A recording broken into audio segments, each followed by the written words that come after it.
Timothy Moss, he's got a question that I'm 100% sure that almost everybody watching here can relate to. He's saying, my problem is I can sit in the practice room all day and play great things, but when I get to the bandstand, I go back to all the same things that I used to for years. How do I break this cycle? That is a super common question. And man, everybody goes through that. Everybody is the greatest drummer in their house. I think the main reason you're reverting back to all the stuff that you already know is because it's your safe zone. You're comfortable playing all that stuff, and you know you're not gonna mess up. At least there's a lot less of a chance that you're gonna flub up something that you're used to playing. Sometimes nerves can sort of get to your head, and it'll stop you from pushing yourself on stage. And this is such a common problem, in fact, that I went out and I bought this cool dog tag and I had it engraved, and it says faith, not fear on it. And it's just a mental thing for me. I never go on stage now without wearing this. And the whole thing behind this is that for whatever reason, I was always afraid of taking chances on stage, taking ambitious fills, thinking I was gonna mess up or whatever. And I would just go back to playing simple stuff that I knew I could pull off. But you don't really grow as a musician when you do that. You know what I mean? I remember Vinnie Colaiuta said once in an interview, I don't know the exact words, but basically he was saying, you know, I just go for it on stage. And if I mess up, I mess up, but at least I took the shot. And that's the attitude that I think a lot of us should say. Like it's not the end of the world if you flub up a fill on stage, right? And a lot of times we're a lot better than we give ourselves credit for. So since I got this thing made, I've been taking a lot more chances on stage. And to be honest, 98% of the time, I pull them off just fine. So, I mean, it's a question of confidence, man. Confidence, you can sort of overcome your nerves with enough confidence and just psych yourself out. You know what I mean? If you're thinking 8 bars ahead, which you should be, by the way. But when you're on stage, you know what I mean? You got a fill coming up 8 bars ahead of time. Just psych yourself out. Say, listen, I'm gonna play this fill and I'm gonna nail it. And if I don't nail it, no big deal. But I'm gonna nail it. And you know, you're finding a lot of those situations, you pull it off just fine. So it's not a question of whether or not you can do it because you've done it. So just try to psych yourself up. You know what I mean? Get over the whole nerve thing. Tell yourself you can do it and just get up there and crush it. Jeff Kersey wants to know about playing the shuffle. Doesn't say where he's from. Don't forget to tell me where you're from, man. I want to know that. Anyways, he's just saying here, sometimes I feel like I'm doing great at playing. Then other days I feel like I suck bad. Join the gigantic club. I'm mostly self-taught. I'm trying to figure out how to play the shuffle using the right and left sticks on the snare, but it doesn't sound right. I think it's a lack of strong accents and or lighter touch. That's pretty much exactly what it is. He also had a question about practice routines for polyrhythms, but that's a whole nother lesson, man. I'll do that some other time. But as far as your first question, yeah, it's just a matter of accents and using them the right way.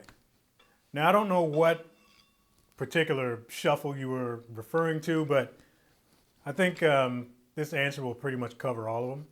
There's a few different types of shuffles out there.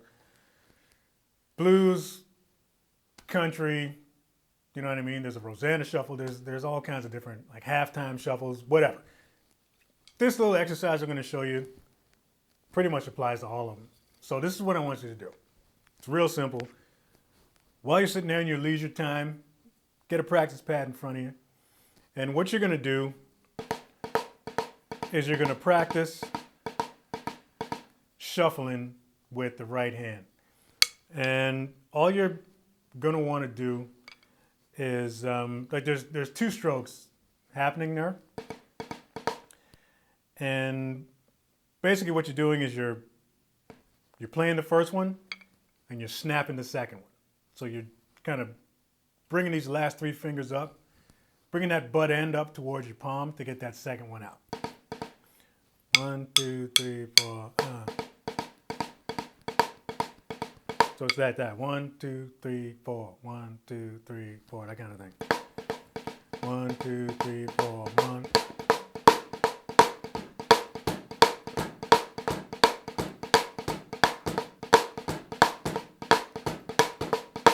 And then, same goes for the halftime shuffle.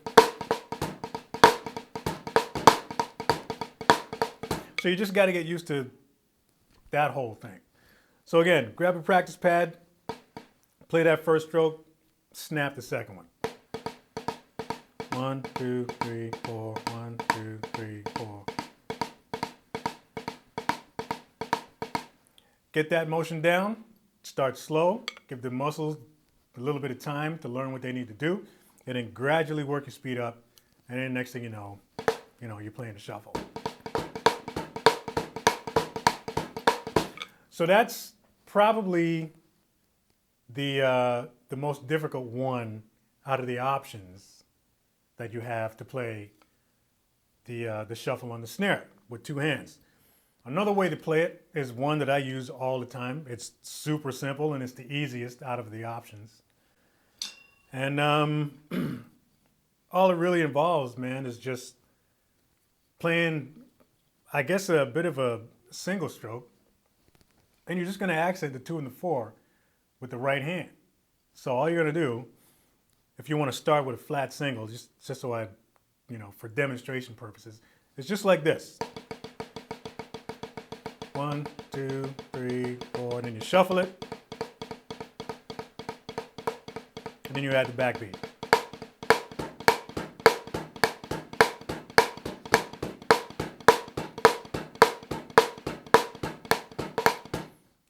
Another way to play the shuffle with both hands on the snare is sort of just like a variation of the first one that I showed you, where you're doing that whole snap thing. But all you're going to do is just sort of make a little adjustment. And whereas with the first one you were playing that 1, 2, 3, 4, 1, 2, 3, 4, you're going to play that same thing, but you're going to leave the 2 and the 4 out and just play it with the left hand. So instead of going like that, 1, 2, 3, 4, 1, 2, 3, 4, you're going to go like that.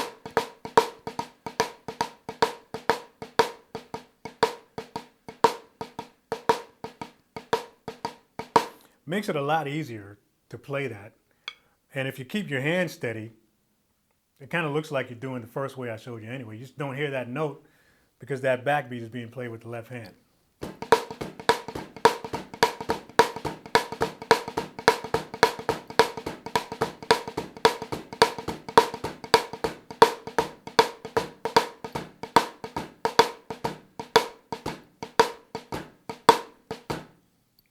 So that's it. Those are your 3 shuffles. Like I said, sit in front of your practice pad and then just practice that motion where you're playing the first stroke, snapping the second one.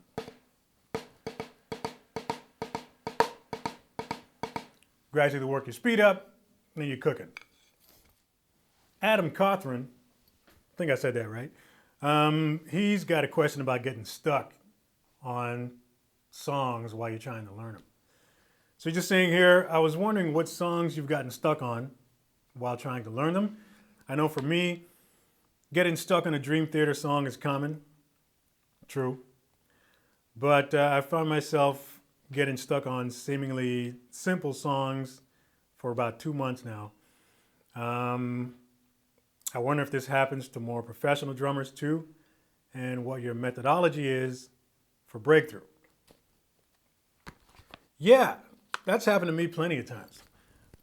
It doesn't happen to me so much now because I can sort of recognize what's going on, number one, in a lot of songs. These days when I learn songs, I learn them for work, right? And I don't play with prog bands or any of that kind of stuff.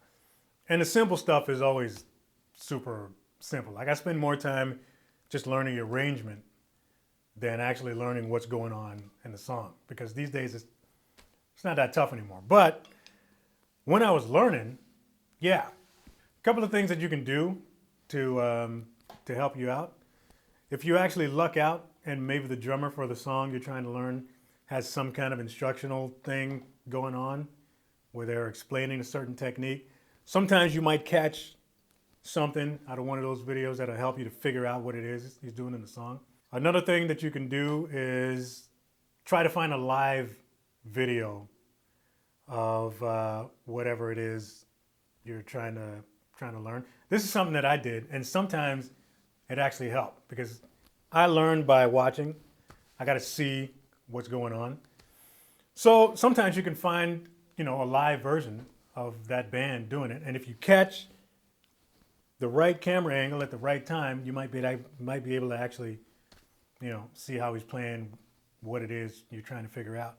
But for the most part, man, it's just a matter of getting better. You get better, the better you get at the drums, the more stuff you start to learn on the drums, the easier that stuff will be to recognize what's going on.